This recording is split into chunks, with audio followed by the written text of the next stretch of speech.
안녕하세요, 부흥입니다. 오늘 사진 전시관 관람을 위해 삼청동에 왔습니다.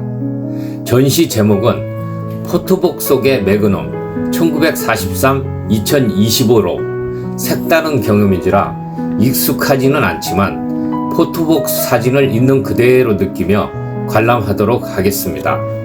청소년 시절에 괴테의 소설 젊은 베르테르의 슬픔을 읽으며 주인공 베르테르가 이미 약혼자가 있는 노테를 사랑하게 되면서 겪는 절망과 고통, 자살을 전혀 이해하지는 못했습니다. 시대와 문화적인 차이도 크지만 베르테르의 노테에 대한 집착과 소욕으로 자신의 감정을 조절하지 못하고 끝내에는 좌절하다가 자살로 생을 마무리하는 이야기를 전혀 경험하지 않고서는 이해할 수가 없었겠죠. 앙드레 지드의 프랑스 소설 좁은 문도 척하며 읽어본 기억이 나네요. 세속적 사랑과 종교적 사랑 사이의 긴장과 갈등을 섬세하게 묘사한 작품이라고는 하지만 제롬이 외사촌 누이 알리사를 사랑하게 된 동기부터가 파국과 비극을 애견하게 하는 내용인 것 같습니다.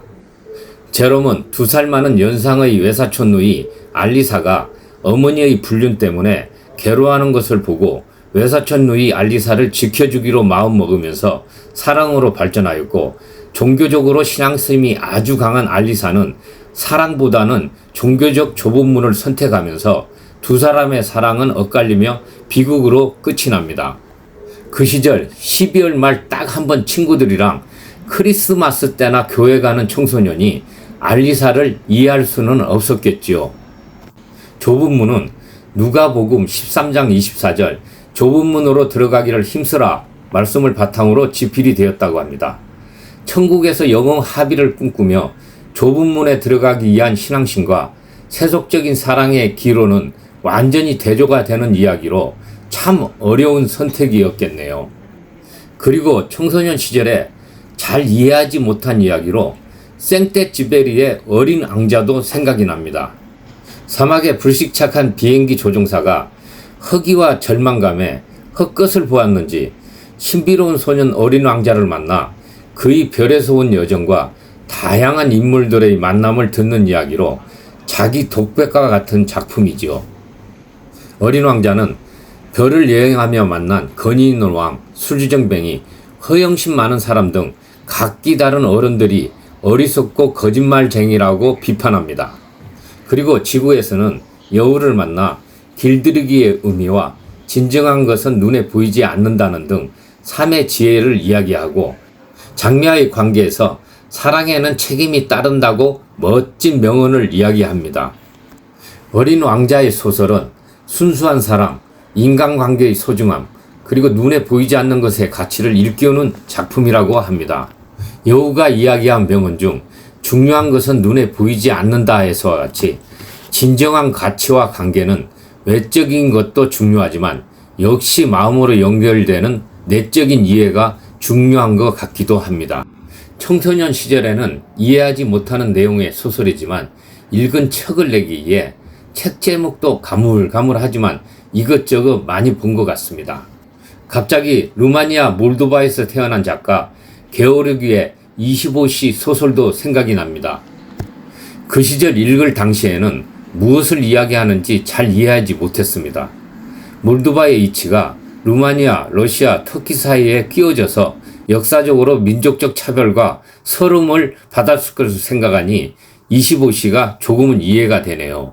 순박한 루마니아 농부 모리츠는 사랑하는 여자 수잔나와 도망을 쳐서 아이들을 낳고 행복하게 살다가 이유도 모른 채 징집되어 유태인 캠프에 수감되고, 아내 수잔나를 탐낸 현병은 모리츠를 유태인으로 몰아 강제 수용소에 넣어버립니다. 그 수잔나는 남편을 찾아 나서고, 모리츠는 수용소에서 헝가리로 탈출 후 스파이로 몰려 수감되었다가 독일에 팔려가고, 독일 군인이 된 후 독일 여자 힐더와 결혼하여 독일에서 영웅 대접받지만 루마니아인임이 밝혀져 독일 전범 수용소에 갇히고, 독일 아내 힐다는 아이를 껴안은 채 불탄 집에서 시체로 발견됩니다. 모리츠는 수용소에서 고생하다가 영문도 모른 채 석방되어 아내 수잔나와 헌병에게 겁탈로 낳은 아이를 만나며 행복해하지만 18시간 만에 감금되고 가족을 살리기 위해서 미군 의용군에 지원하면서 집을 떠나게 됩니다. 25시의 주인공 모리츠는 루마니아에 태어난 죄로 끝없이 고생을 하였네요. 25시는 최후의 시간인 24시에서 벗어난 시간으로 구원자 메시아가 온다 해도 구원받을 수 없는 절망의 시간을 의미하며 멋진 명언이 있네요. 우리 사회와 인생의 시계바늘을 절망의 25시로 가는 24시 50분이 아니라 어둠을 지나 희망의 아침으로 가는 0시 50분에 맞춰보면 어떨까요? 오늘 사진 전시관에 와서 포토북 속의 역사적인 사진을 구경하였습니다. 누구에게나 마음속에 소중한 사진이나 책은 있는 것 같습니다. 청소년 시절 잘 이해하지 못했던 책처럼 사진을 잘 이해하지는 못하지만 포토북 속의 사진들은 역사 속의 소중한 기록이라는 느낌만은 확실하게 보고 갑니다.